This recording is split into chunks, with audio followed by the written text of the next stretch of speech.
So good afternoon, everyone, again. My name is FLORENCE NDUTA. I'm the Festival Director of the Kenya International Sports Film Festival.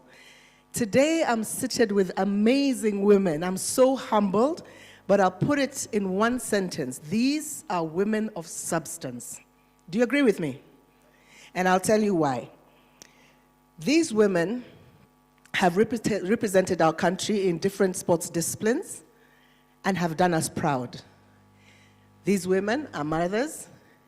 These women are who they are in their own personal capacities and what they've done after their contribution to this country for the society.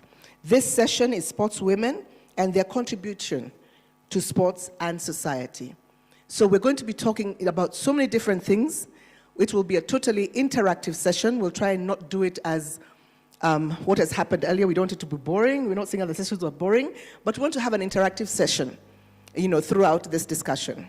So I'm going to ask everyone to introduce themselves and tell us a little bit of what they are and where they've been, and a little bit before now we get into some serious discussion. Thank you.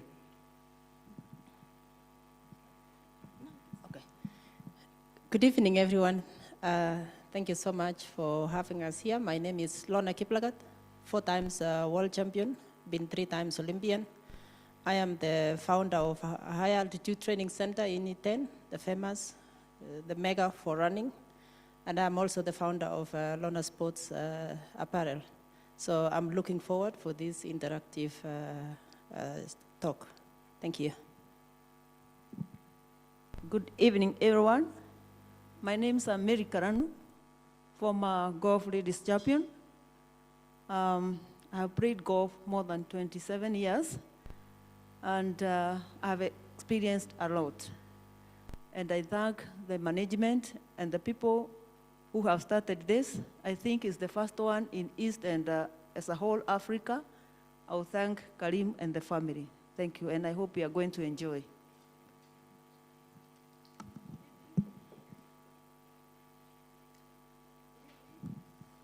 Check. Good evening. Hi, my name is Nancy WANGUI. A little bit about myself. I'm a marketer in terms of my education and work experience. I've worked in different media houses, that is Nation, Standard, Broadcast. I was head of programming. I'm currently a board member at the Parklands Sports Club, representing those with special needs. And I'm proud to announce that we officially commissioned the first ever all-access, all-inclusive gym that has been built by a private sector, which is not a hospital. I'm also a board member in an organization called NONDO that does the annual desert wheel race, advocating for persons with disabilities, in which we also have a fashion show during the period to encourage the women in disabilities to come out. And what is also so interesting about myself, I'm an individual, beautiful lady living with a disability. I'm actually what we call legally blind.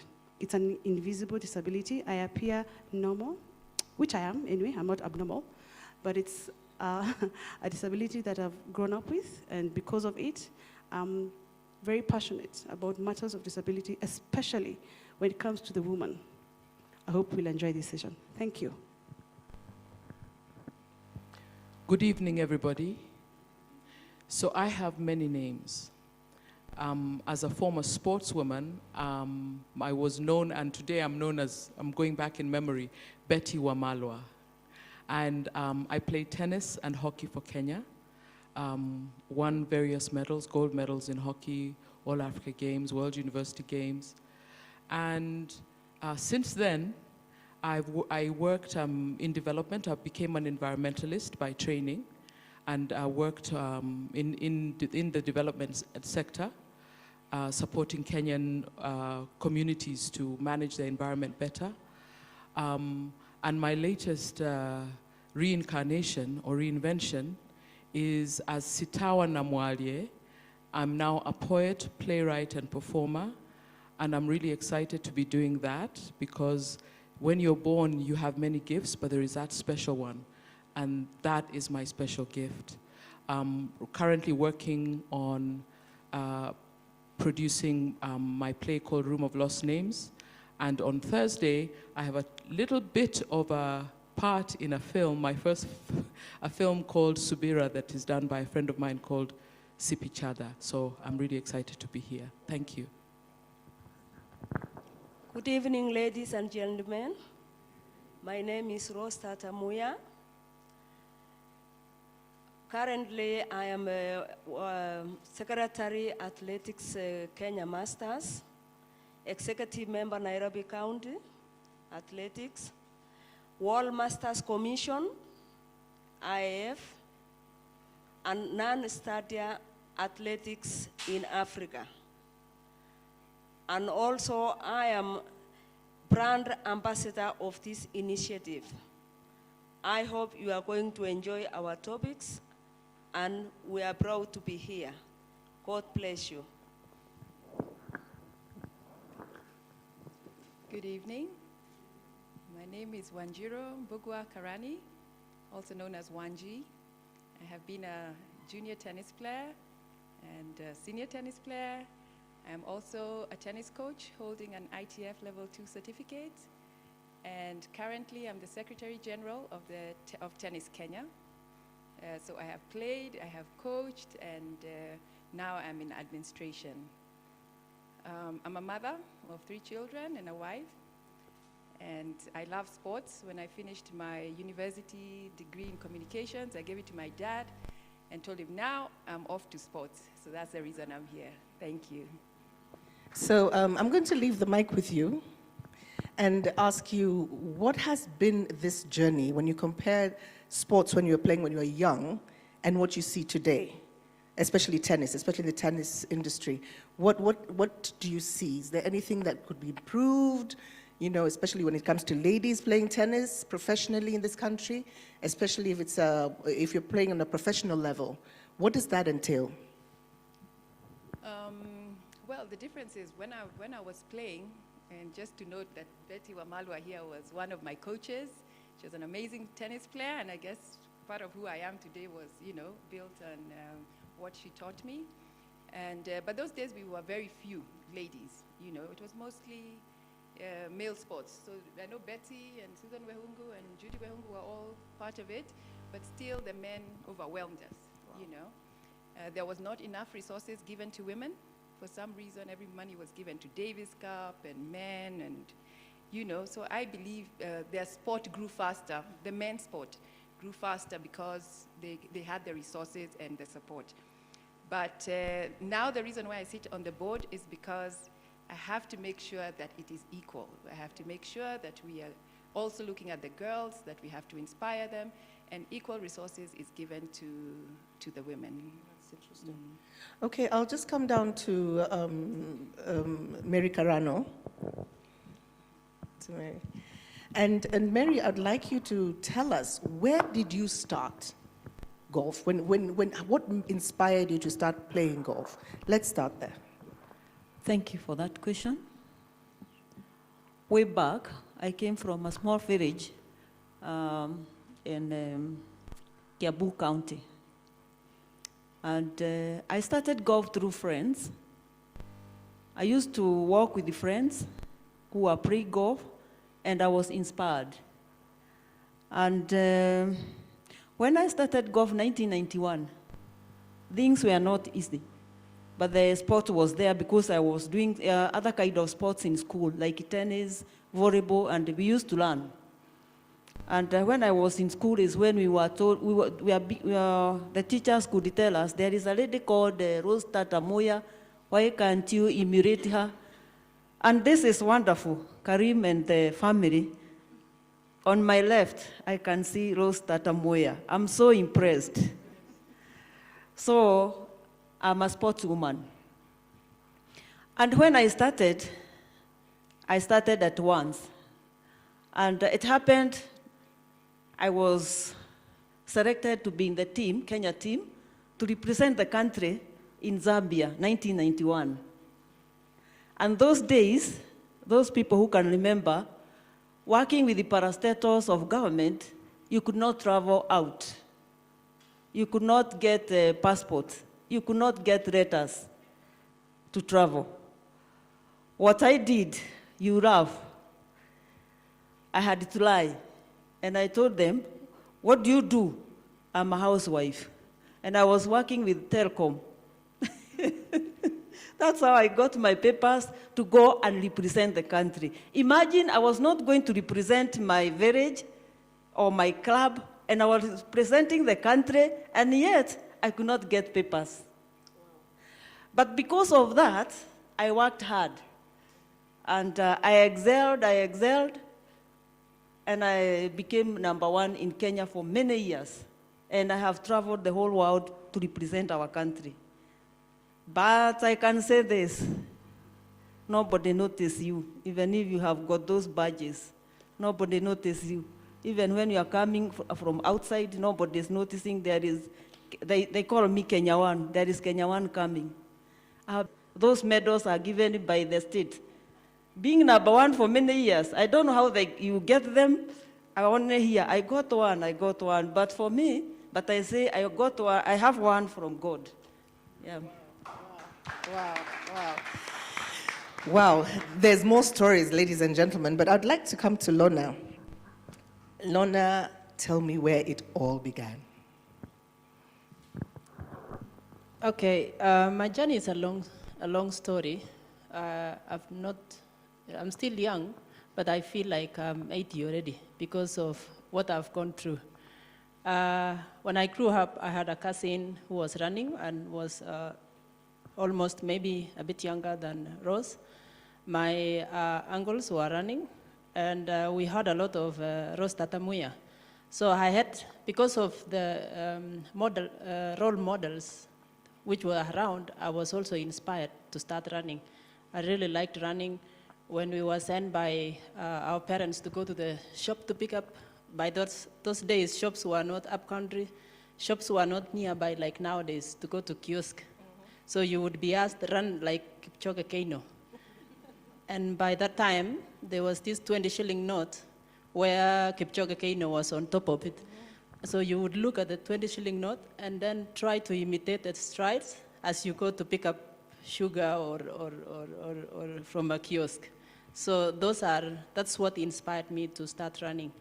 And my cousin Susan Sirma had traveled abroad to run, and I also admired, I wanted to be the same. I remember when I was in primary school, when a teacher goes maybe once a month to Eldoret to pick up and bring newspaper, I would sneak in his office to check the sports section, if there is, how the results are.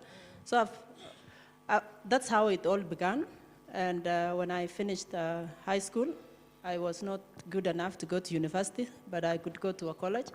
But really, I had this running is everything for me. And that's what I really pushed on and became what I am. At the village, it was not, basically, if you are running as a woman and you are dressed on a trouser, you bring bad name to your family. Like, who is this girl who is shaming their parents, by putting on a tracksuit? So I would run very early in the morning at 4, nobody sees me. And when I see somebody coming, I go into the bush. When they pass, then you continue. So we really thank God for how far running is. And that's why when I was successful, I wanted to change this mentality and started a high altitude training center in Iten.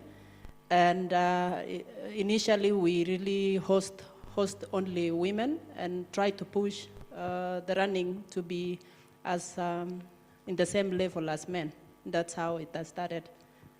And there are more to come. Wow. Wow. Okay, Betty. Yes. Now I want to talk about your career in hockey and in tennis. Right. I mean, you're playing at the same time. Yes. Both. Yes. How did that work? One of the things I have learned in life is that if you do a lot, you become capable of doing a lot. If you sit around and do nothing, you become capable of sitting around and doing nothing, okay? So I started when I was in primary school. So I started playing hockey when I was in primary school. And I went to a school that required you to play sports. The school required you to do everything. And we had a very interesting, it was Loreto Convent Valley Road, and we had a very interesting teacher who looked at you and said, "You're an African. This means that you're good at sports, you're academically brilliant, you're good at art, you're good at music, you're good at everything." And we believed. And it was a girls' school. So we just believed and went ahead and did everything that we needed to do. So I became a very high performing, and I was playing tennis and hockey, and then I was running, and then not as good as my running a little bit, like unrecognizable to you. I was academically, I was very good as well, because it was just expected of you, and so I learned to just do everything. Wow. Yeah. So about coaching now, how did that all, like you mentored her? Okay, so what happened is I started, as I said, when I was a child, and then I played and played for Kenya and so forth in high school, traveling around the world. And then when I finished sixth form, I was very lucky that I started to coach, and I became a certified. There was somebody who came to Kenya, and I became a certified coach. Yeah. And then I was, I wanted lots and lots of kids to be playing tennis. And I would coach my relatives. I became the coach of the Kenya Breweries. They had an amazing program where they gave the kids everything. So every Saturday I would work with them, and then, during the week as well. And then it was a way of earning money. So it was my hustle. And then it also, when I started working, a job, it became my side hustle. So I'd charge people and make a little bit of money on the side and coach. So it was really, really a very exciting thing to be able to do. Okay. Wangui, when I come, I'm just looking at, you have, when we're talking about the gym that you started at, is it at Parklands? Parklands Sports Club. It's tailor-made to, because we have a lot of para-sports athletes, in different disciplines. Let's just talk about para-sports across the board. This is something I think that gyms like yours is something that should be throughout the country. I think this is a platform that I think you need to be able to call out to have more facilities to help train our para-sports athletes throughout this country. But what is your take on that? I think the most important thing is to change the narrative. Yeah. By that I mean, we as women have to work twice as hard or stick out. And the gym was an interesting project because some things work because of the need that the members had. And because I was one of the vocal people trying to advocate for opportunities for other people. Because, sports is important. Yeah. And sports has great benefits, Of course, there's a gold medals, as you can see. But it also has its health, it's good for health, it's very good for integration, for socializing, it's unifying. So I think because we started that gym, we are trying to start a conversation that all other sports facilities should be more inclusive. Open it up, have clearly segmented areas that, and allow other people to use it. Because when you think about sports and what it can do for all of us, it's one thing that we are hoping to be the first, because we're actually the first in Kenya and East Africa. All other gyms that are all inclusive are in a hospital, and no, it doesn't have to be that way. So it's what we've begun. Working close with the Special Olympics, because they're the ones who are good with the technical aspects, but it's something we want to encourage other organizations to do. Yeah. Thank you. Now, my first, my brand ambassador, why I'm leaving her the best for last is because I've had a little chit chat with her already, and I really want her to share these moments with her. And I'm going to ask you ladies to also share your moments. Rose is known for the 4,000 hurdles, yeah, and the things that you're going through, which I'll ask you to share if you kindly. These are the repercussions of serving our country. But Rose, let us start from the very beginning when you were 17. I remember that story like it was yesterday. Guys, you need to hear it. And it's inspiring because when you have a dream and people try and stop you and you get up and you still keep going, that's her story. Please share. It has been a long journey. It has been a long struggle, but through the spirit and the determination I had, that is where I am at the moment. I started when I was just a minor lady, a girl, 1972. When before they went for the Olympic in 1972, I didn't meet for the trials. I was number 6. In 1974, just 14 years. Remember, there is advantage and disadvantage when you are a small girl because you are using a lot of strength to catch up with the senior people. So when I went for the Commonwealth Games in New Zealand 1974, I was running 800 meters, and I was the last one. And that one, it never stopped me running. And by doing that, when I was at home, I was just a very naughty lady, a girl, because I started at the PE, when people are doing the PE. So I could jump and interact with the boys. So we started now at the village. So by the time when I was coming to run in 1974, I knew exactly I was going to represent my country, but I didn't know that I was going to go by plane. I thought we are going by road. So when my dad say, oh, you are going by that, there is a plane which is having smoking in the hair. So he stopped me running, but when we went to come training in Kikanjo, is when I realized again that, am I going to be jailed? We are now in Kikanjo, police station. What is happening? So I kept on encouraging myself with the elderly people until I catch up with the sports. Until 1985,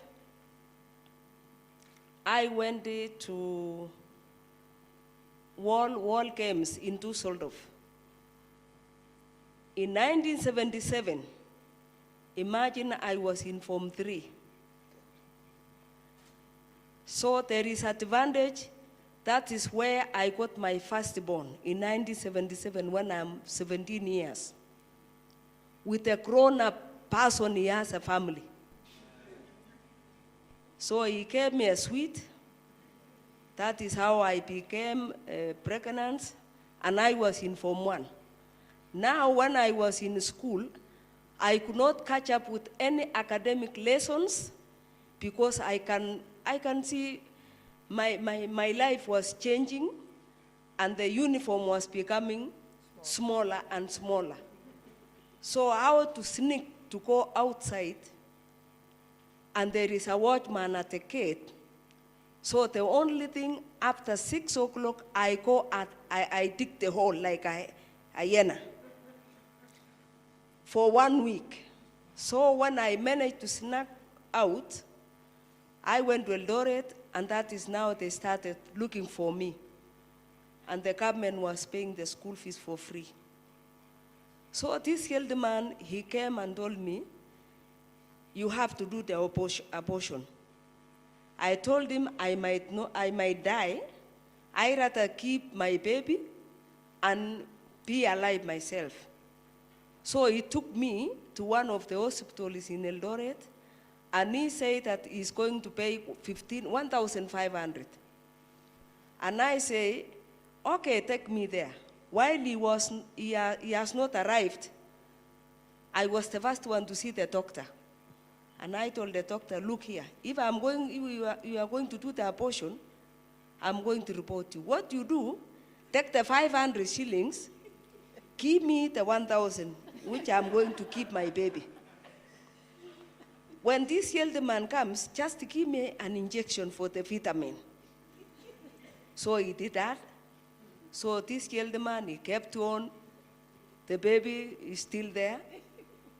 So I kept my baby. She's now 41 years. Wow. I'm proud of her. So, and my community, they neglected me, they chased me away until when the government came and they found me in Eldoret 64. The late Isaiah KIPLAGAT brought me back to Nairobi. I was employed in prisons. While I have a small baby, I'm in training. And in 1977, I went to Düsseldorf when I was 17 years. And these people, the gentlemen, you know, they are saying, when you have a girlfriend, they have a big boobies, that is the woman you can marry. But now, when I got my first baby, I started running very, very nice. And now, after 5 months, my boob is now running out of me again. I could not see. Then I started now, am I going to get a husband to marry me? So I left my baby when she was 3 months. Elizabeth Olapa is my witness. I went to Düsseldorf. I was running with Dr. Mike Boyd, with Chondarino, who is now the Cuban president. Again, I was 17 years. Now, in 1978, I was mature lady when I was 18 years. And I did my Form 4 at Langata Primary School. At the same time, you are a soldier, you have a baby, you have to get your academic papers. In 1978, when I went to Commonwealth Games now in Edmonton, 78, Edmonton, Canada, I was number 4 in semi-final. We were the last people to see Kenyatta alive. That is now, I was now 18 years. But let me tell you, I was so straining myself to catch up with these elderly people to run with them, but I could not spare myself. The determination I have, it was wonderful, and through the grace of God, it has brought me up to where I am. So I've been in 3 Olympics, I've been in 3 Commonwealth Games, 3 World Championships. I was the first woman to go to World Championship with 16 men. Wow. I had a rough time. Wow. And these men, I'm telling me, they are terrible people. A name called, this name of girlfriend, it is a totally stupid name. Because a man, if you are a girlfriend, you can have all the exercise he wants because he doesn't know whether he is going to get you tomorrow. But when you are married with your husband, he knows that you have gone to training, you are tired, you organize your house in a better manner. But a boyfriend and a girlfriend, it is terrible. It has destroyed our women in sports. Now, Florence NDUTA, it is not easy. Yes. And also when they are selecting women now to go for this major championship, they give us a very low deal. It is only the chaperoneship they give us. When it comes to coaching, they don't pick us for coaching. When Yet you have the experience. Yes. When it comes to chaperone, because you just go and buy parts and, you know, to keep the girls and take care of.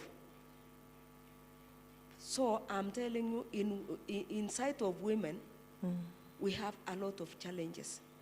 But we have to come out strongly and demand our 3% of our selection when they are doing the selection. Yes. But now, when you go to society, Because society now, they know when a lady runs, they bring money. Now this boyfriend again, he comes, he say, he's running. He's not after the love, he's after the money. And when you are just pregnant, they run away from you. Or they eat your money and they disappear. So our women in sports, we have to come out. We go back to our society. We train our girls in terms of drug abuse, in terms of how the challenges we have in our counterpart men. Yes, I agree, Rose. Can you clap for Rose there? She's quite, I told you she's quite, she inspires. You know, like every time you sit with Rose, she'll always have a story to inspire you. And Rose, thank you very much for accepting to be our brand ambassador. Yes, you can go ahead. In 1984, normally when girls are being selected in the team, there is a doctor. They have to examine whether you are pregnant or you are not. But in 1974, we never went for a test. And I had qualified, and that was my right time to travel. I was 2.5 months pregnant in 1984. And you ran? So when, yes, I qualified in Kenya. So when we went to Olympics, Olympic Los Angeles, it was very hot. The training was too tough, and I could not make it. Now my baby wants to come out. The late Dr. Waruru took me out to a private hospital, and he said, Rose, did you knew that you are pregnant? And I say, I thought it was change of climate. and if that's the case, I'm proud of myself because I'm not a schoolgirl, I'm married. So the next day, I was put in a meeting. By then, the late Matiba was the minister. And then Matiba asked the doctor, did you examine the girls? He said, no. And then I stood and said, let me sit next to the Mheshimiwa Matiba, the late Matiba, because I was boiling up. And I say, I've got right to be here. If it was not that heat or the training I've undergone, women, you are up to 3 months, you can still make it. So they wanted to return me back home. And Matiba said, no, that was not a mistake. Rose should be given allowances, uniform, and everything, and she has to stay with the team until the last day when we are departing. So when I came home, media people, they started writing me now. I was just all over. And I managed to get this media person. When I was running in Nyeri, that is the karaoke. So I had to run over him with the spikes. And I told him, you misunderstood me. That was my right. I was not a girl. And I was somebody's wife. And that was my right to be there.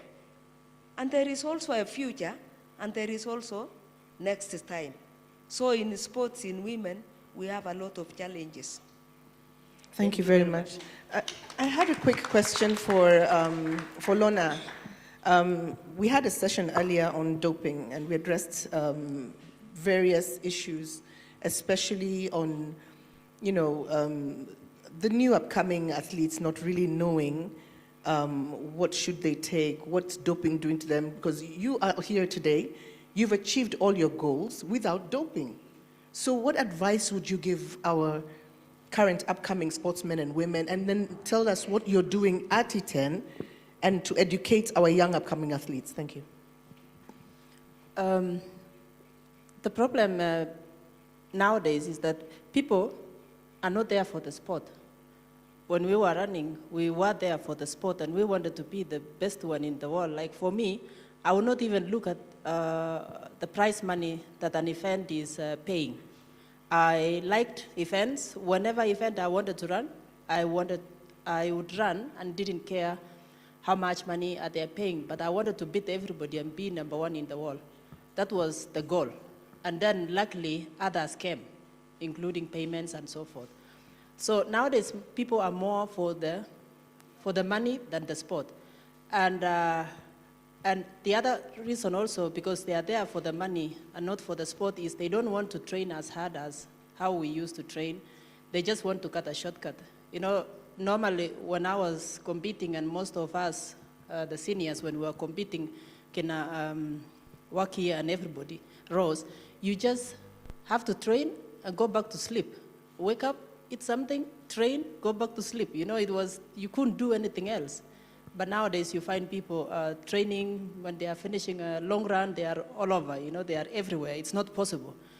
And it's just, it will take time for people to understand that, you know, if you look at the long term of what doping will do in your system, in your body, it's pretty bad. I mean, there are some already who are suffering, and creating this awareness is very important in school and in all educating the mothers to teach their children when they grow up and they have interest in sport, that they have to do it clean.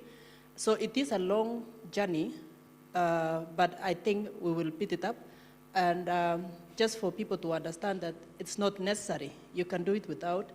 And in our altitude training center, the first thing we have is, this is like a big sign, like this is not a doping zone. So if you want to practice doping, you are not coming in there. And so we try to educate the people and explain to them what is the effects of what doping will do for you. So I'm positive that's getting better soon. Okay. Okay, I'll have a quick one just for you. Lowest moment during your training? For me or Rose? For me? You. Lowest moment. My lowest moment. I think for me, my lowest moment was, I think I was about 14, 15. And there was an opportunity to go to Germany. So all the top players were picked to go to Germany. Oh, by that time, I was way ahead of the other girls, so I used to play with the boys. And so everybody was picked, and we all got this, you know, we are going to Germany to train and live there, and, you know, high-performance training and everything. And everybody went except me. And although later now as a mother perhaps I could understand a little bit, it was because I was a girl, you know, and my parents would not let me go because, you know, how am I letting a girl go all by herself to Germany to play tennis? Yes. And so all my training partners, there were about 5, all left, you know. And wow. For me now, I was like, so now what do I do? So I had to restart the whole training and, you know, with new partners. And you didn't give up? Oh, no. Actually, I think eventually it inspired me because I was like, what? Even me? You know, whatever let them come back. Even me, yeah. I can do, you know, and so I worked even harder. And for me, that it always resonates so hard with me that I couldn't go, you know. Wow, wow. And as a 15-year-old, it's really painful. And you're a teenager. Yeah. And I'm a teenager. And with all the teenage drama. Yeah, I wanted to be #1 in tennis, and I didn't get the opportunity because, you know, I was a girl. So that was tough for me. Thank you. Yeah. Ladies and gentlemen, I want to also recognize the presence of another woman of substance that I've also admired for so many years, Tekla Rupe. Karibu sana. This is a lady who has done us proud and is a woman who we admire. And I'm glad she's here for this session because I told you I'm going to change my session, right? It's my session. I can do what I want, right? It's ours. Okay, ladies. Because we're sharing about our past and where we are today. And Tekla, you are changing lives. I would like us to tell us your journey and what is inspiring you to do what you're doing? If you could just come up. Please give her a round of applause. This woman has done amazing things. In fact, Tekla,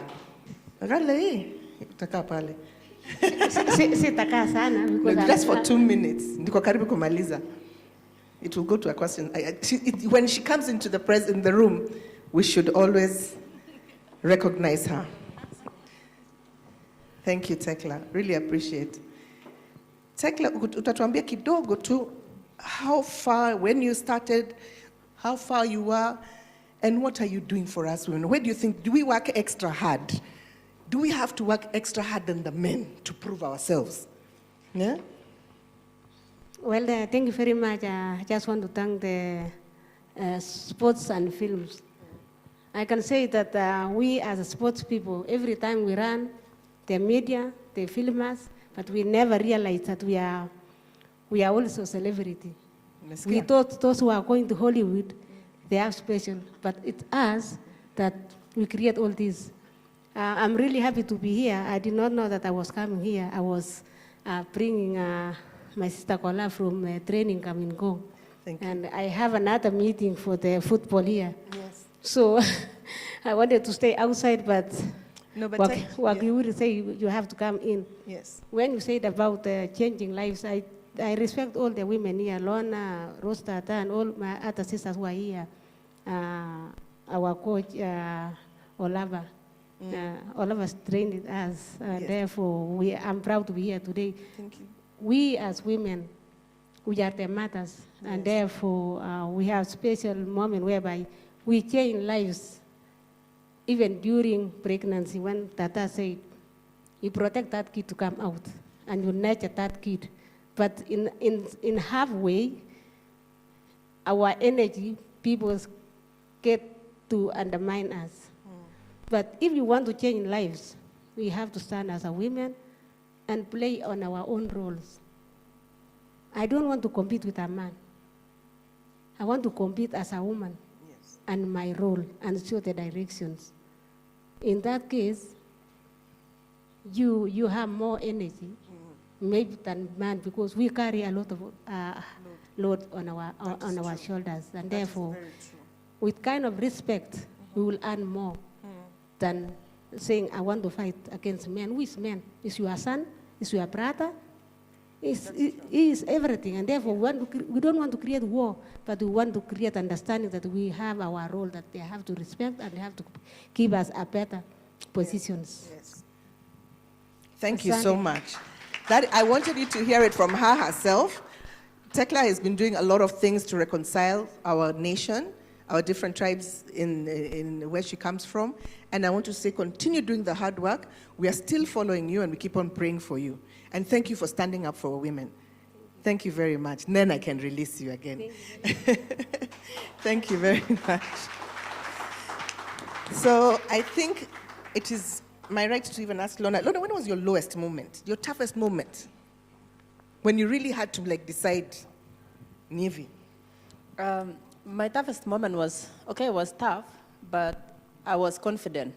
Is when I decided to pick up running, because my father wanted me to study medicine, to do nursing, and I say if I go to school, I can't concentrate on running. So what he mentioned to me is, if you are taking up running, and he didn't want to see me, like if you decided to go running, you go, but then don't come back to me, like you need help. So then I was like, if your father is telling you like that, then what do you do? And I say, I'm confident, I will not come back to him. And actually, I moved even from home, and I went to stay with my cousin Susan, which I mentioned. She was running in Nakuru. I went there to work for her as a house girl. And when she started running, because I had a job, and she didn't understood. Like I really want to take serious, running very serious. And she wouldn't, I had to do the homework, home care. And the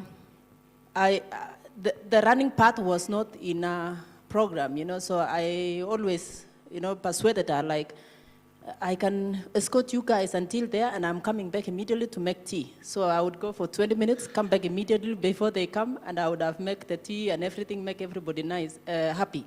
The next time I went 30 minutes, the next time I went 40 minutes, the next time I went with them 1 hour, and then she was coming and looking at me, and then she was like, I think you can run. And that is when I had hope, like, yes, I'm going to make it in running career. And I was so happy because I didn't want to go back to ask my father for help. And I went to my father when I was going to build them a house, and I say, you know, you told me don't come back. I didn't come back, but I come back with some presents now. Wow. So, wow.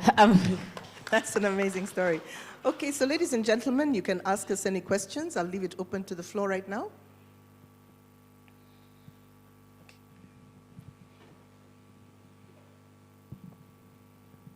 Take it on to Mrs. Karim up there. Thank you. Hi, how are you all? Nice to meet you. My question is this, that if you were in a classroom full of girls, maybe mature, above primary age, what is one good advice you could give them to continue sports? Because I heard you all had challenges. So there are many girls, for many reasons, even having their monthly periods, stop playing sports, they don't continue, their hormone changes, and lack of facilities, lack of understanding from teachers. So maybe one of you can all say, what would you advise all these girls in maybe a minute or so, please? Thank you. Okay, I'm going to begin, because I'm sure everybody has the most amazing experiences.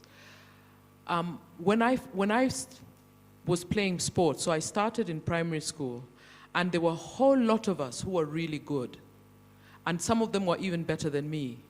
By the time we were 14, most of them had quit. And they were saying things like, I'll get muscles, the boys won't like me, you know, and then there was also now I had pressure because I loved sports, and in fact, I didn't like school.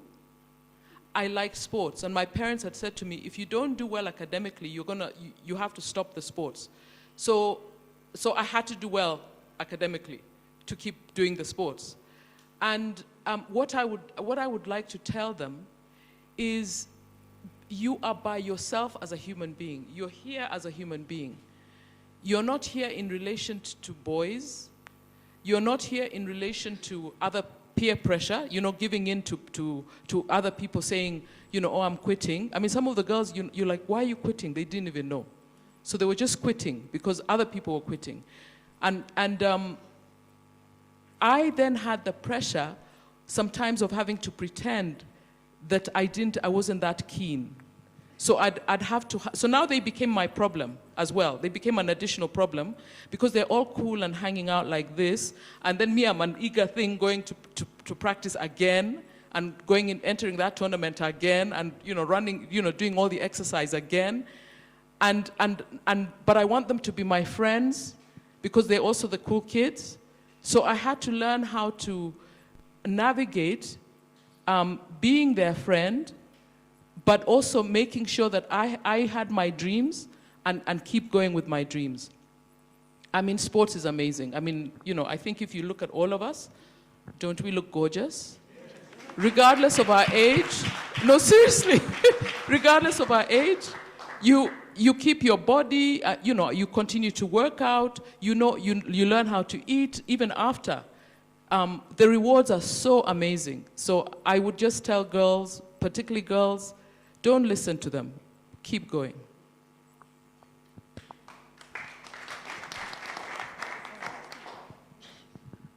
Rose, by the way, Mary KARANO teaches young children to play golf, girls and guys as well. Guys and boys. Okay. Tell us about that. And she's promised today, for all of you guys, she's going to give me coaching in golf. I'm so excited. Thank you, ladies and gentlemen.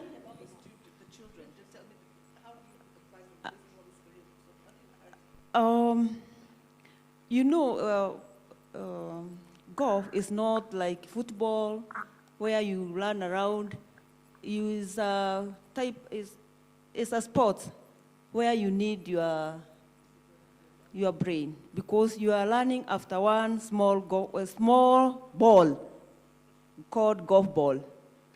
And as I was teaching in St. Mary's, just here, Lavington, I was there for 7 years, teaching golf only.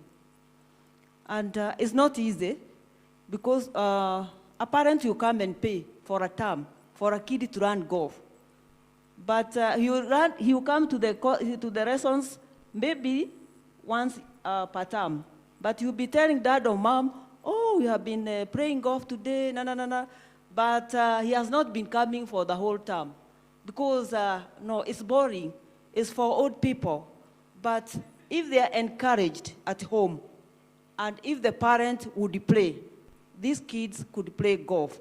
What I know with golf, it has a lot of discipline. It teaches you cannot steal the score. If you hold with 5, you cannot say 4. If you are playing with because we normally play 4 people, if your partner is looking at you and somehow you hit the ball and move, and you don't count that is cheating. And when a kid reports you, the whole class will be saying you are a cheater, you scored 5, and you are saying 4. So in golf, there is a lot of discipline. They respect old people there. They don't patronize at the bars with old people. They have their own facilities somewhere. And what I can encourage those people with the children, if they can be able to take their kids in golf, that's the best place. They will be very good, even they don't have time for drugs. They don't have time. Once they play a round of 18, they take shower or they shower at home, they sleep like babies. That's what I can say about golf with children. Okay, and any other question? Mr. Well, all the hands are up. Who has the mic? Give them the mic. There. Thank you. Good afternoon. When you stand up and introduce yourself, please. Okay, my name is Joyce Odhiambo. I'm a former athlete, sprinter. I held the Kenya record for quite a number of years. It was just broken the other year. Okay. Clap for her. Hey. Well done. Congratulations. Okay, I'd like to thank all of you for this type of forum to bring up all the ladies around so that at least we can see how we can help our fellow sports people. I'm sure where you are seated, we've seen quite a number of ladies, former sports people who are wallowing in poverty, yet there were stars in this country. I hope that this forum, at least you're going to come up with a solution that we can help at least those people who represented this country and brought glory to this country. Recently, we were able to see Conjestina Chieng. Nobody was taking care of her. No lady came up, even a sports lady, to say that, let us help this lady, she's like us. So can we, from this forum, get solutions that will help those people who are out there, who represented this country, who brought glory to this country? Then another thing from here, each and every one of us here are from different sports. Let us get a way of ensuring that our girls, when they are coming from the grassroots, because we find that very good girls are coming from the grassroots, when it reaches somewhere, they disappear. Yet, the men, they transition to the senior level, but the girls, they just disappear somewhere there. They get married at an early age. They are no longer valuing education. So can we look at that, at each individual sport, that when we're nurturing these small girls, can we ensure that they transit from youth until to the senior? Like we've seen Vivian Cheruiyot, she has come from far until where she is today. We can see Lorna KIPLAGAT. Can we ensure that each and every sport, these girls are able to transition? Let us not just end here. Let us start from the grassroots. Thank you. Thank you very much. Anyone care to comment on that? Does anyone want to comment on that, what she's saying? What you mentioned is very, very important. We also experienced that in athletics, where, you know, nobody, like if you're a junior, very little of them, they have come to be a senior. What I always encourage people, and also us as me as a person, what I'm trying to do now is that we are trying to create, we are trying to build up a sports academy, which is a pre-university in between. There is one problem where the students, the girls can be very good in sports. And then when they are just finished Form 4, there is nothing to make them busy. And especially if they pass well or whatever, I always think that gap should be closed. The gap between they finish Form 4 and before they go to university, that one here, I find it a bit dangerous for the girls. A lot of them, even if they are not doing sport, say a girl who passed well in her exams, say somebody who was leading, you know how many boys are running after them. So you need to make that gap, make them busy, and then the girls can grow to the next level. So that's a major challenge, and thanks that you brought that up. It's not only been your thought only, it's also been our thought and how to solve it. Thank you. Mr. Louis? Mine really is just to add to what she has said. My name is Sami Louis. I've had the good fortune of being involved with people like Rose Tata MUYA and also Tekla Lorupe, and even trying to give shape and form to Mashujaa Day. I think I started it in 2012 when we had the athletes that had done very well at the Commonwealth Games in New Delhi. So that was the first time we were able to really get the athletes to represent the heroes. KARANO mentioned or asked a question. She said she has done so much in golf, but apart from the friends that she is with who know about that, the nation, Kenya as a nation, we have never recognized that. Which means that I could just give you a hint of how it used to be done.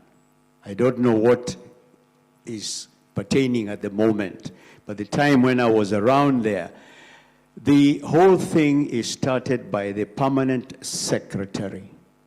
The permanent secretary in charge of that particular ministry writes to the head of the civil service making a recommendation, saying so and so has done this and that, but it's got to be before the month of July, because between July and October, thereabouts, they are now trying to work out the lists for the awards during Jamhuri Day.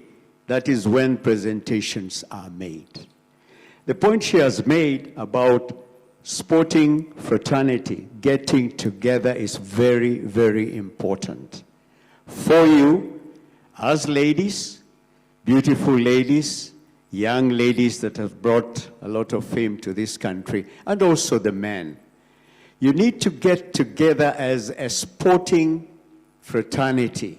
You have brought this country fame. You are the ones that are actually holding the torch out there. The country has got also to reciprocate and appreciate what it is you have done and what it is you are doing. Not to end up like I heard, I think, this morning, spending a night in a cabinet secretary's office. After you have come out there and you have brought in medals, I have to know if at all there is even a small ring road somewhere in Kenya bearing the name Naftali Temo, who was the very first person in Kenya to win this country a medal. And it was not just a medal, it was a gold medal. And I would like to thank all these ladies, the panelists who are here. You have done this country a great job, and we are very, very proud of you, because at least you have you took this country to another level, and even the sportsmen within us who have taken up this country to another level. But I would like to bring in another component of sports, how sports can impact on people's lives.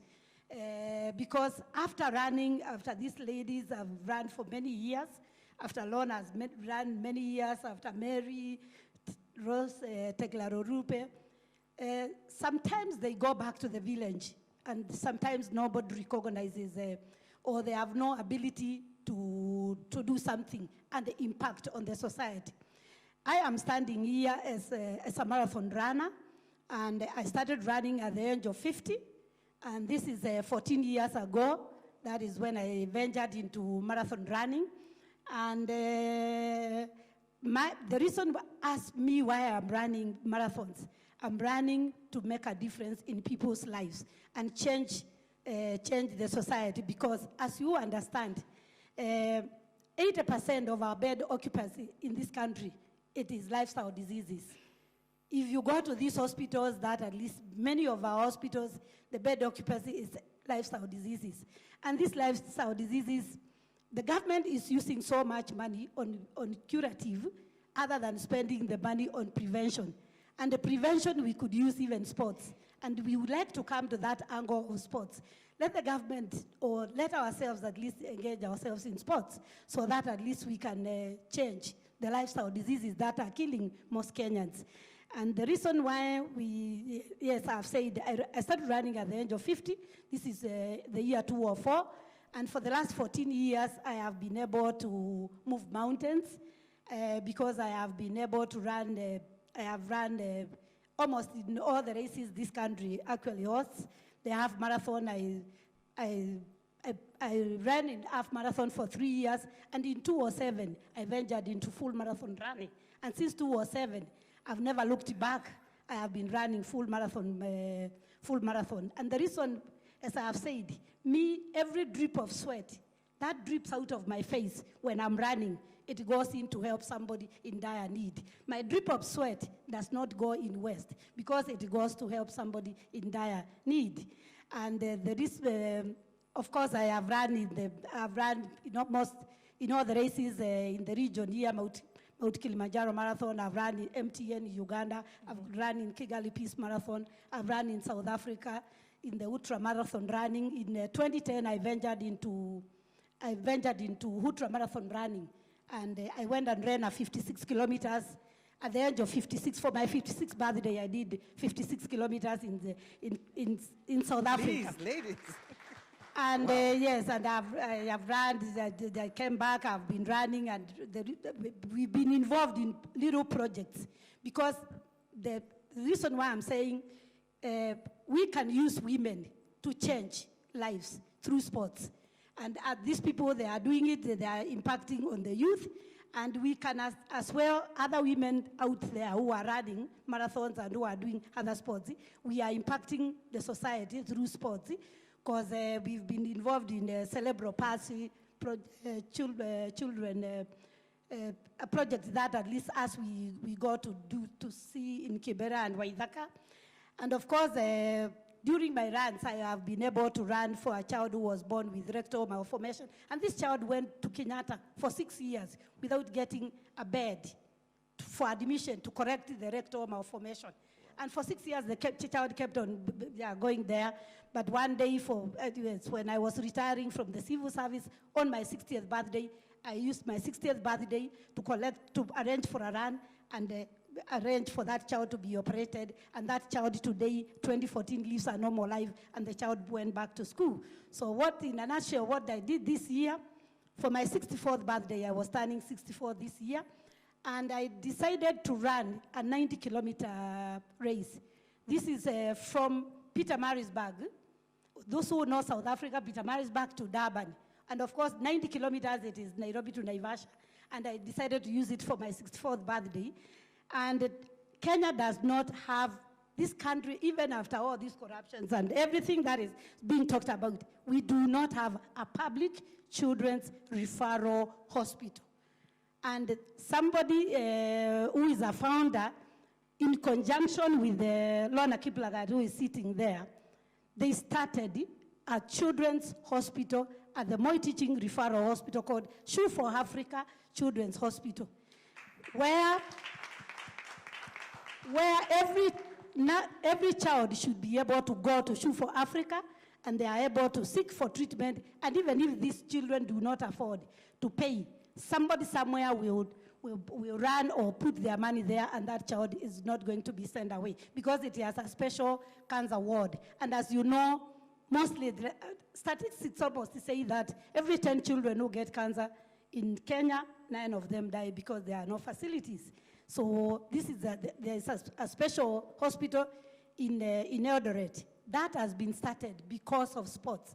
And that is why I am here to bring in sports at another different level, because we are out there and we are running to make a difference in people's lives. And we have bridged the gap between the elite runners and us. We have come up with an association called Kenya Recreational Runners, so that at least we can be able to bridge in the gap, at least, because you know Kenya is a powerhouse. And when we go out there to run, because I've run in the major marathon. Yes, I've run in Chicago Marathon. I've run the Comrades in South Africa. I've run in the Two Oceans. When we go out there, whenever people see us wearing the Kenyan flag, yes, they ask us, some ask us, are you Paul Tegart? Are you Douglas Wakeuri? So, in a nutshell, we would like at least to bridge this gap, and we would like at least us to babysit at another forum and see what we can be able to do, yes, to bring in women and change our society. Thank you very much. Thank you so much. Can we have a round of applause for this lady? It means it never stops. It never stops. We keep running or doing whatever we do within our disciplines to make a change. I'll take one question here, and then I'll take a question here from the gentleman from Cambodia, and then we'll finish off with you. Is that correct? Is that fair enough? Yes. No, and one from Douglas. Of course, I cannot forget my brand ambassador, otherwise I'll be in trouble. And I'd like to hear something from one of our filmmakers, Mr. Simiu. Thank you much for gracing our coming. But also, you're seeing stories are being told, and I hope you're inspired. Good. Yes. Okay. So, can I? Yes, please. Yes, my name is Cosmas B. I am a filmmaker, like Simiu Barasa. Thank you, Cosmas. Yes. And what I'd like to say is that we forget about our great sportsmen. Yes. And why? Because we don't have anything that shows us that so-and-so ran and won, or this has done this and this other way. So I'd like first to congratulate ASIF for this festival. And then I believe that you've watched some of the films and you've seen that other countries actually are recording the achievements of their own athletes. We have elite sportsmen here. Why can't we do documentaries on them? Why can't we have a lot of drama or short dramas about people like her and many others? In that way, we'll be able to keep them in our national consciousness, and therefore, we won't forget about them. Thank you so much. Thank you very much. That is why this platform is here. And that is why Kenya International Sports Film Festival is the first in Africa, so first in Kenya, let's make a difference. Next year, I'll be looking out for these movies. Thank you. Hi, myself Manish Sharma. I'm director and producer. I'm Indian, but I'm living in Cambodia. And I come up with my movie here that is based on sports, is a biopic of a Cambodian wrestler. So when I start deciding, okay, now we are going to make a movie, I was looking for the subject. So some of my friends suggest me, because everybody making here horror movies, so go for the horror. But I just want to do something different than what the normal people doing there. So I'm a sports man. I love sports. I promote sports. So I just decide to choose a story on sports. I work hard like 8 months to find a story in Cambodia. And I bring it on the screen. And when I come to Kenya, now what I'm seeing, at least in every apartment, there is a champion. There is a gold medalist in every apartment. So what I feel here, we have champions, but there is a problem in the system. I don't want to say anything about the politics or the federations. We need to make the young generation aware about the achievements of these people. I asked a question with a lady in afternoon session. She was talking that our TV channel targeting the youth from 18 to 35. So I asked her why you are choosing this age group. So she told me that the 60% of the population of Kenya is this age group. So we as a sportsman, as a human being, we need to take a responsibility. We have to decide where we are going to take the youth from here. The youth is the future. The only thing what we can do, tell them the story of their heroes. I believe a lot of Kenyans living overseas might be, they hear the things, oh, she is champion, she is world champion, before now they are living luxurious life. But they don't know the hard part of their lives. So my suggestion is to the Kenya International Sport Film Festival, just start a series, make documentaries on all of the heroes who bring the glory to the nation, and let the young generation know about their achievements. And I do believe when the people know about them, they are going to follow them, and we will have a new Cambodia, young Cambodia, sorry, new Kenya, a young Kenya, where, I'm sorry, I'm doing the same thing in Cambodia, but what I feel here, so we are going to have a new Kenya, where the youth is going to respect and going to get inspired from their heroes. So the main important thing, let the people know about the heroes and their achievement. And this can be, in a way, to make documentaries and contact some international broadcaster and let them convince to broadcast those stories. If they need any kind of help, I will be there for that. Wow. Thanks. Thank you very much. Thank you, sir. There's a question going up here. Okay. I'll ask you to stand and say your name. Okay. I'm Kenneth Epuhulu. As I said earlier, I'm a sports media practitioner. Now coming to women, you are talking about being united. And I think there's a forum, I think one of you will react, most probably Wanji. You've been attending TAQUIS. There's that called something Women in Sports under the National Olympic Committee. It tends to bring together women administrators. They usually have some kind of symposium, something like every year. So I don't know, maybe for those who've been involved in TAQUIS, what is it all about? Or is it just going to interact, talking, take tea, and go home? That's one. Anyone care to respond? Interquiz? TAQUIS is there. Yeah, they're right. She's right next to you. Thank you. TAQUIS is an association to guide women or young girls in sports. As I was saying, there's a time we came in to rescue the swimmers, the girls, the young girls, who are being molested by their team managers and coaches. Volleyball, we did the same. But last year, we had a problem. And during the election of Awisa, there was confusion, and TAQUIS is now law, but that's what it's supposed to do. That's what we do. We have been having meetings to come together and see how we can assist our young athletes, the ladies. We have tried 1 or 2, 3, and we have succeeded. But last year, after the election, for Awisa, that's Africa Women in Sports, there was confusion in TAQUIS, that's the Kenya Association, Women in Sports. So we are just, back yesterday we had a meeting where we want to start again to revive the association. Thank you. This is quite interesting. Tell me about the camps, sexual abuse. Tell me about that. Wow. Well done, thanks. In camps, I think there is a lot of challenges because in camps there is a sexual abuse in most of our girls. That's why I'm trying to go back to Mrs. Karim. I think women in sports, or all of us were here, we just go and organize our seminars or coaching courses, and through also the curriculum of education. They have to get the coaches, women coaches, so that when they go to school, we have coaches in schools from primary up to secondary schools to take up their role to assist our girls.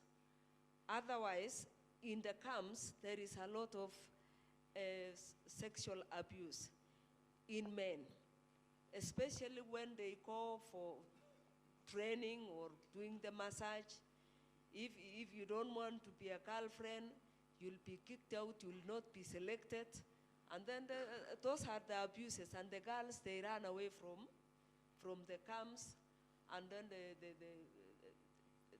run away from schools. So we have a lot of challenges. So it is we, our women, we have to take up our challenges, come together and work as a team, and take up our role and say, we have to do this one so that we can protect our girls. In camps, there is a lot of mess. So we need, like Athletics Kenya, for example, we have a lot of camps.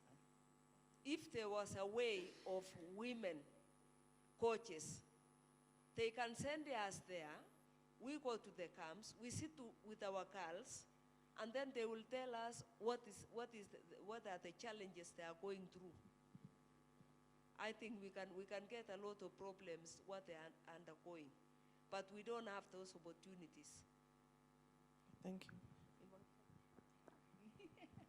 Sorry, I think maybe I should have said this. One of my low points was almost being raped at the All Africa Games by a coach.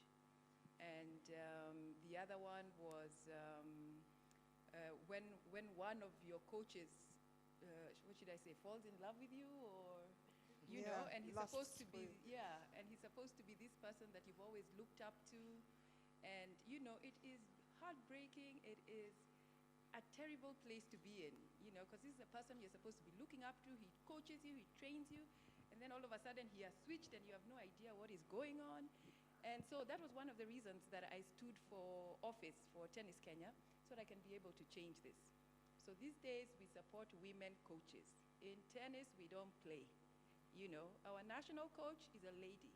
Our technical director is a lady. You know, we support them and we make sure that we have lady coaches because we want to take care of our girls. This is one of the, I think, the biggest challenges, and not just in this country, in America, as we have seen. So imagine what it's like in this country. I think, first of all, the girl has to be very, very clear about what she wants in life, and very, very, you know, very clear and very tough. So you learn how to be tough very early.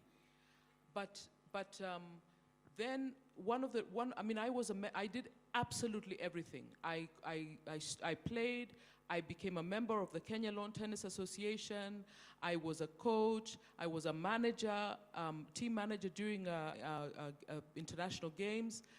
And one of the reasons I left was the incredible hostility that I got from the association members, and a case in which we had a person who took the kid somewhere to another country to play, and there was an attempted rape situation. So then we're handling it, and then everybody turns around and supports this person. It was terrible. And at that stage, I just put my hands up. I said, I think I've got something else that I can do.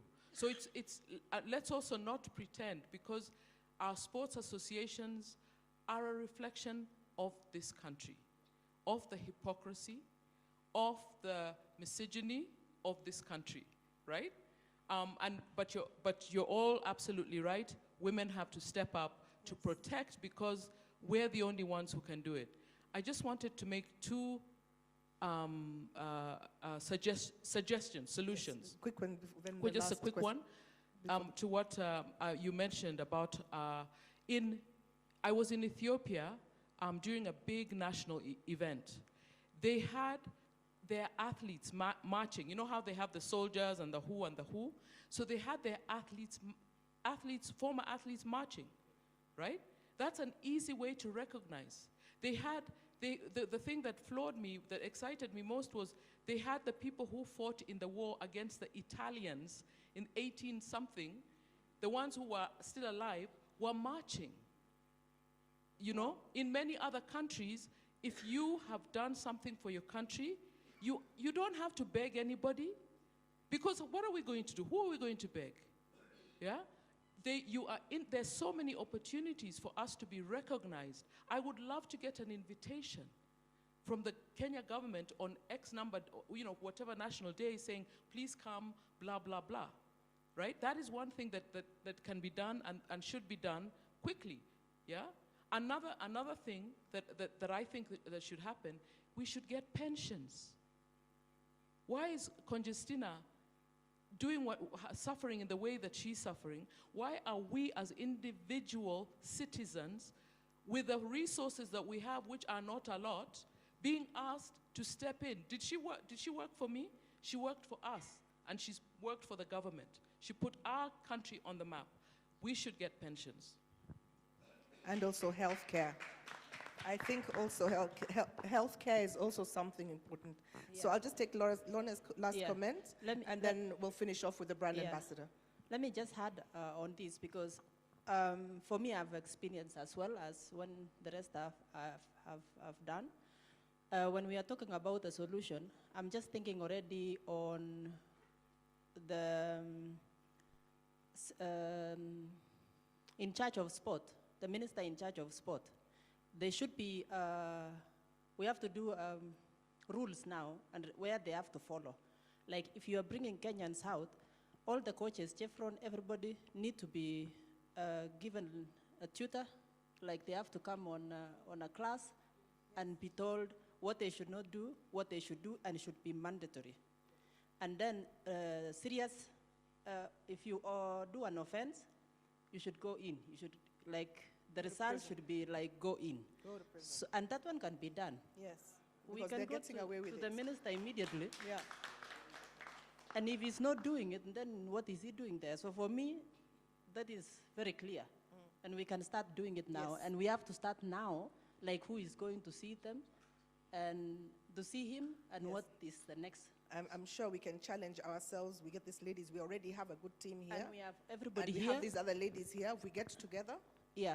So for me, I think that is done, and should be really taken serious. I remember when I was running, and I went to Germany, and I was in a group of like 21 men, and most of them they worked in the army, and that is terrible. But I remember most of the time they were like, we were two ladies, and most of the time they were like, oh, the girls are cooking. So we kept on cooking and washing their shoes. And one day I was like, I asked, so one person they say, oh, it's time to cook. So I say, you should have brought your wife with you to come and cook for you. And he was like, I was rude. So I was like, okay, if I'm rude, we have to decide. I came here for running, you came here for running, so we have to say, if you're not going to cook now, we decide who is going home next. Yes. And he was like, oh, and I called the manager and I say, we have to decide now who is going home. It's either him or me. And that story was really around, and the guy was given only 2 hours to go in his plane and come back. The guy now is an engineer with flying for the army, the planes. Wow. And every time he calls me and he say, I still can't believe you sent me home. So we have to learn also our girls to be tough and not to be taken, not to be taken for a ride. Tough and get some tough skin. And one of the things also that made me start a high altitude training center was like we were, the camps we were put like in behind the shops, and then we have to be cooking and washing for them. And I'm like, we have got a little bit of money, so girls now, we have our own camp. And that's how HATC started actually. It was only a camp for girls, owned by girls. And also later on, we worked with a company called Sokni. And we say they were sponsoring. And we also had the athletes sponsored by Sokni, which was men and women, staying with us. And we had rules. Who is cleaning the house? Everybody, I didn't want to see like only girls walking alone. So there was rules. If you don't want to do that, you can go away. Yes. And after some time, in Ite now, we are not taken for ride. We are pretty tough. Congratulations, Lorna. Okay, I'll leave the last question to our brand ambassador. Let's just finish. Please. Yes. Okay. Now, and it's also a challenge, and maybe I can say, when you come, you'll find that most of the women who are doing sports, you'll find that most of them, the literacy levels are low. So that's why you find that there are some other things which you're talking about are bound to happen. And you'll find that especially these sports which we call, we've categorized that non-elite sports. That's where you find these non-elite sports like football, like boxing, netball, volleyball. The only non-elite sport which is athletics, because it has money, but you find these women get money, but still you find the literacy levels, they are still low in that they don't go far. And even a case in point I can talk about in my own house, me, as much as I'm in the media, I do sports, and that's what puts food on my table. But my baby girl, who is now going to Form 2, has refused to take sports in school. She says that's a waste of time, you see. So that's the challenge I'm looking at, and our sisters, the panelists, maybe. Excuse me. Yes, please. Point of order. You have to withdraw yourself. We are not illiterate. Let me tell you, my friend. I've not called anybody illiterate. Yes. I said literacy levels are low, and facts don't lie. But that will be for another day, because if we start and I start putting a hypothesis, trying to prove, disapprove. I've got a master's in environment, science, and technology. My first degree is in botany and zoology. And she has a master's from... You are doing an elite sports, tennis and all that. Excuse me. But Now, it's a fact. I've not said... Okay, I don't want us to go that way. I'd like us to... Yeah. And you see, Rose Tata MUYA, you should take it positively, because these women, I've not said all, but there's a reaction here, and I'll ask you kindly. There is some reaction. Can you give us a time? But don't take it personal. I'll kindly ask you, sir. But don't take it personal. With all due respect. Let me tell you, my brother, you are too young to tell us that. It is not illiterate. We are not some. Imagine when you are running hurdles, 10 barriers, down the ladder, up the ladder. 10 of them. You must calculate when you are jumping. From the starting is 45 meters. When you run is 21 steps. It's not mathematics. We are learned and educated. There is something somewhere wrong. We were told that sportsmen and sports ladies were not learned. We are not learned. That topic, keep it aside completely. I'm telling you, even those who are in primary school, they are coming up with a similar education. So we are learned, my friend. I'm sorry. Hiya, last, please. I'll take the last one from thank you very much. my brand ambassador. My name's Douglas Wakihuri. And first, I think I want to appreciate what you've done for this country. And I believe that because of what you've done, that's why someone like me stands here. Because if my mom could have stopped me running that one morning, I would be a very, very different person. There are some issues I've had, and I think our education facilities and systems should allow us to go to these centers and learn and acquire more knowledge, because we push our children to learn and make sure that they pass the exams, but we don't tell them how to be a better person. No one will ever tell you how to get a job. Okay? Sports, at least it has a line. Therefore, to Mr. Karim, I think we need a home. We seem to be not having a home where we can retire to, where we can teach the next generation what we have learned. This experience to us is not useful if we don't pass it on. And at least from where we started, somebody passed on some knowledge to somebody. It wasn't about school, it was about passion, courage, and patriotism. I want to say thank you very much.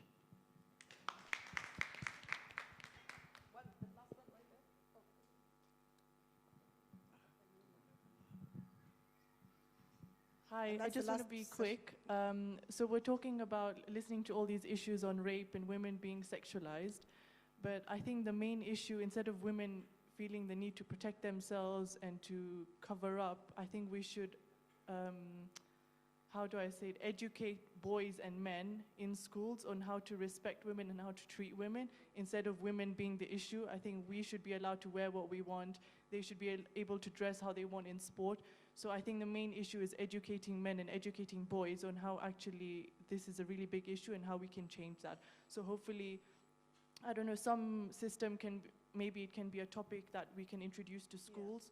And because it's a really big thing, and yeah, rape is not, it's definitely that needs to be stopped. So I think that's one thing we need to look into. Brilliant way.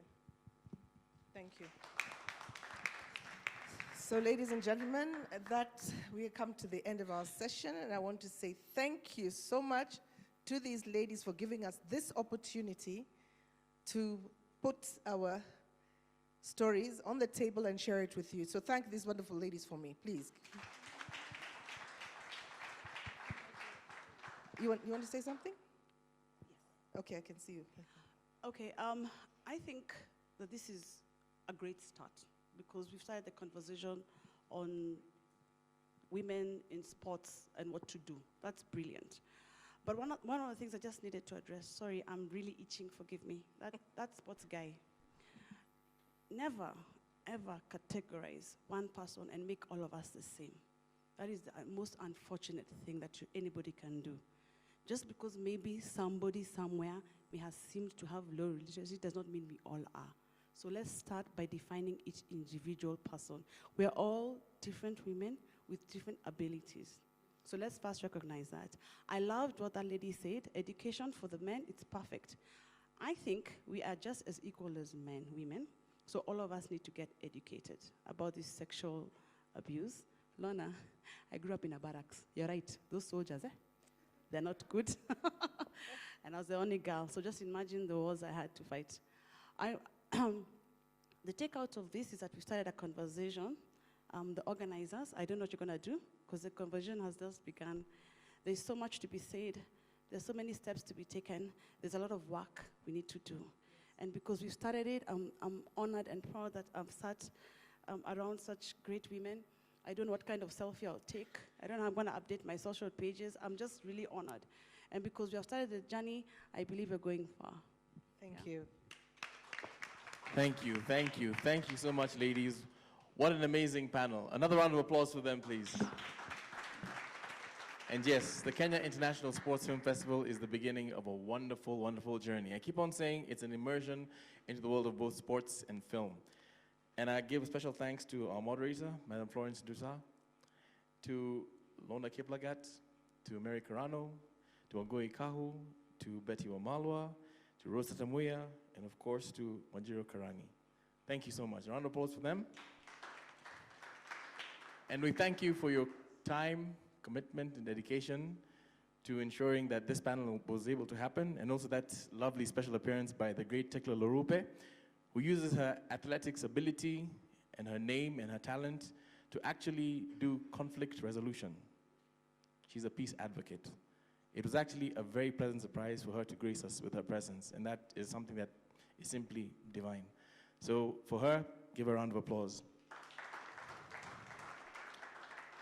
Now we have with us in our audience today, Mrs. Nazneen Karim, who is the wife of the chairman of Safina's Foundation, Mr. Asif Karim.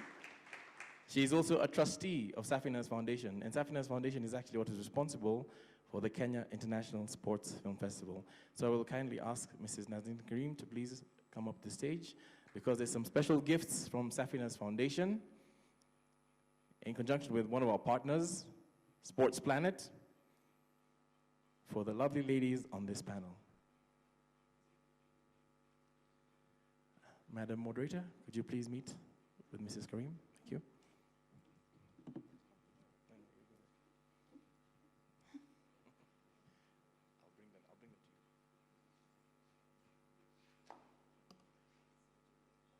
I'll bring them to you. I'll bring them to you. In the order they're seated in. Wanjiru Karani? Wanjiru Karani? This is for you.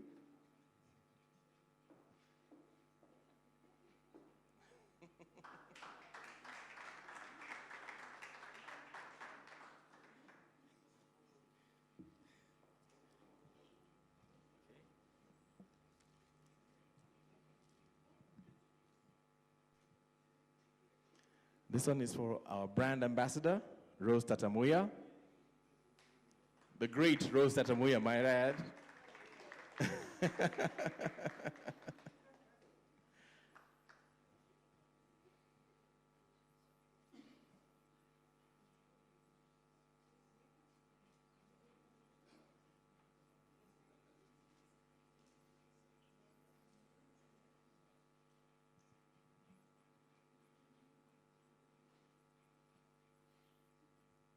The next one goes to Betty WAMALWA.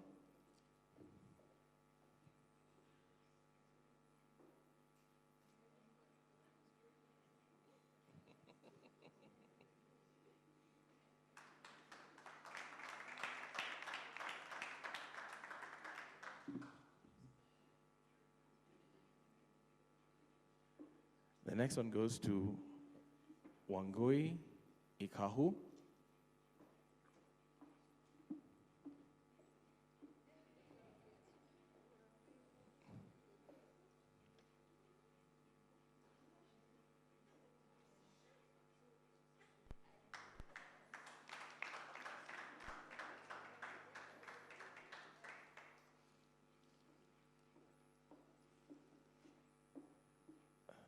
The next one goes to the golfing great, or Kenya #1 as she's known, Mary KARANO.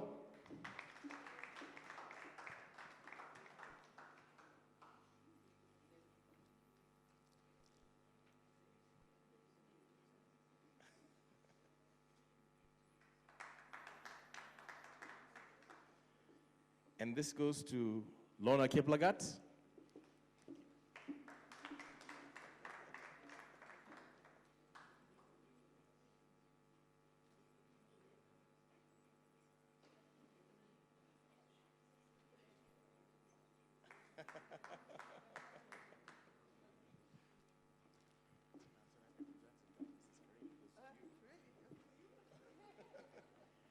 And this is to the wonderful moderator and director of the Kenya Film Festival, FLORENCE NDUTA.